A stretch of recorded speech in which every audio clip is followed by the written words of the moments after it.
What's going on, guys? JSGC 171 here, and we're here for another football transfer kind of welcoming again because, well, two now over this weekend heading into the Monday now.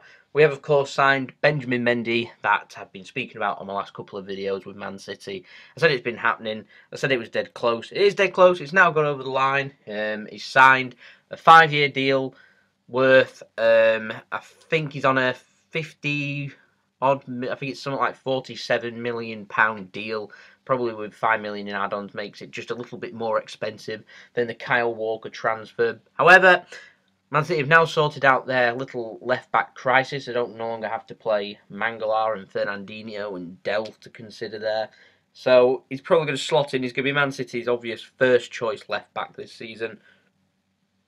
He's a good player, a powerful player, a quick player, and a young player. So it's everything that Pep's really looking for with Man City. He's a great signing for City, and I think he'll do really well, just purely for his pace and power, which is absolutely perfect for the Premier League. So I'm hoping he'll be like a beast, an unstoppable machine on the left side of midfield. The pace and power of Benjamin Mendy, if he can link up perfectly with Leroy Sané, what a deadly attack that is going to be. Imagine that running at you. Mendy overlapping Leroy Sané. It will create Mendy's pace and power will create a space going forward for Sané to run into. So skillful, so quick.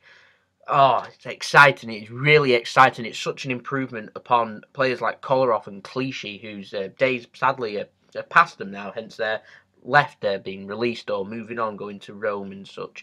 And it's just mesmerising. And the pace on the right side, having Walker and Raheem Sterling, and Bernardo Silva mixing into that, Kevin De Bruyne, David Silva, Sergio Aguero, and Gabriel Jesus. That attack is absolutely formidable. I don't know why we're after Alexis Sanchez, but imagine me putting Alexis Sanchez in on that, and it's just going to hamper, I think, the team, because at the moment that attack is just so quick, so powerful.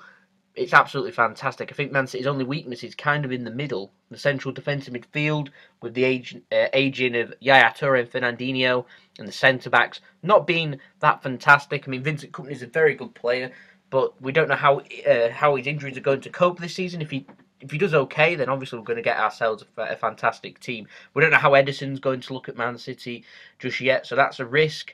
Being the most expensive goalkeeper, I think so, or at least probably going to be one of the most expensive goalkeepers at this moment in time. I think it's just fantastic. I'm intrigued to see how they do. I expect Man City to sign maybe one more player as rotation to centre back and left back, and then I think they're just going to assess their options up front and see how that goes later into the window. So I think one more signing for Man City, and then they're going to assess their options towards the latter bits of the window. But in terms of just having Mendy signed at last, he performed so well for Monaco last season, particularly in the Champions League against Man City. His crosses are point perfect, they're dangerous, he whips balls in, he's always looking for assists. He's like Danilo, he's got the right attitude. He really wants to work for Pep. He wants to play for Man City. He started to adapt to the culture. He's had the bag with the B on it for Manchester's working B. It's such a lovely touch. He's branded himself as BM23. He's changed his number to 22, so he's now BM22, which is his name in 22, obviously, because Marc-Vivien Foé's number was 23, sadly, when he passed away in the summer of 2003, I think it was. So his number was retired for Man City, so he can't wear that. Man City have upheld that. Benjamin Mendy said okay. He's changed his number, and it's just absolutely perfect. You know, his attitude is spot on.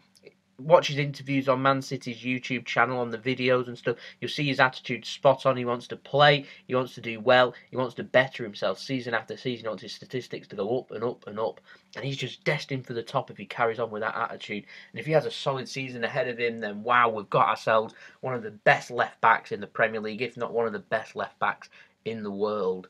Really excited to see what Benjamin Mendy can do. I think that is Man City's best piece of business this summer so far. I think Bernardo Silva and Kyle Walker are going to be fabulous signings for Man City as well. But Mendy is just perfect. Absolutely perfect. Such an upgrade on Kolarov and Clichy, like I've said. So I'm expecting us to sign a left-back / centre-back that can cover for Kolarov. I know Adebayo can play in that role, but I imagine Man City will look for a left-back who can cover for Mendy, obviously, and can also play maybe at centre-back as well. I do know Pep likes to switch to 3 at the back sometimes, so having only 4 centre-backs isn't ideal. So they're probably going to be looking for that 5th option. If you're wondering who the 4 are, that's obviously Vincent Kompany, John Stones, Nicholas Otamendi, and they've obviously got players there like Denaya, Mangala, and Adebayo. All 3 of them aren't going to leave. I think 2 of them will. Adebayo, if he leaves, will be on loan, obviously signing a new deal in the summer. So Denaya doesn't seem to be getting a sniff, but Mangala is being tried. So Mangala may have a future at Man City. Keep an eye on that one. I'm not sure if he's going to stay or if he's going to go. Who knows with Pep? He's absolutely ruthless in the transfer window. But at last, the activity's flowing. The money's absolutely flying out at the moment. Ridiculous prices being paid. But Man City's team does need it. It really does need investment. They've not invested in the fullbacks for so long. They need this investment. And they've splashed out on Walker. They've splashed out on Mendy. They're going to look for a bit of cover. They've signed one with Danilo. They're probably going to do it with left back / centre back as well. And then I think that's the defence kind of sorted. And they'll probably visit it again probably next summer. I don't expect any business in January, particularly if they're happy with where the team's going. I do know they're probably after one more attacker, particularly if other players end up leaving, like Fernando and Delph. Creates a bit more room. Nasri leaves, etc., etc. Then Patrick Roberts as well. Then we're looking for a bit more. So keep an eye out for that one with a transfer. We'll have transfer updates on them every Friday. Remember to look out for them, the Man City transfer updates. And, this Friday is going to be quite interesting. Hopefully, in the next few days, we'll get a given idea of who Man City are after. I know we've been linked with centre-backs. We've been linked with Martinez. I know we've been linked with central defensive midfielders. We've been linked with players like William Carvalho and that. So we'll see what happens and where things go. So Benjamin Mendy, Man City player, awesome signing, 47 million, 5 million add-ons. That's a £52 million deal. He's a Man City player. He's now branded BM22 rather than BM23. He has a Man City shirt up. He'll be training in Los Angeles. He may well feature on Wednesday night's match against Real Madrid in pre-season. I think it is. So hopefully we'll see much more of Mendy, and hopefully, fingers crossed, we've got ourselves a solid left back for years to come. Only young, 22, perfect signing. Job's a good one. So we'll see you for probably the Man City transfer update next for a Man City video on Friday. So I'll see you for then. Don't forget to like this video if you wish. Don't forget to subscribe as well to look out for more Man City content. As obviously we've got predictions coming up. We've got match reviews coming up. We've got transfer updates coming up. Should have a Real Madrid review for the match coming up Thursday or Friday as well. Don't forget to look out for them and much more. Try and get to a few games as well this season, get some vlogs in. So don't forget to subscribe and look out for all that content. That has been JSGC 171. Hope you all have a nice day. Peace. Ciao for now.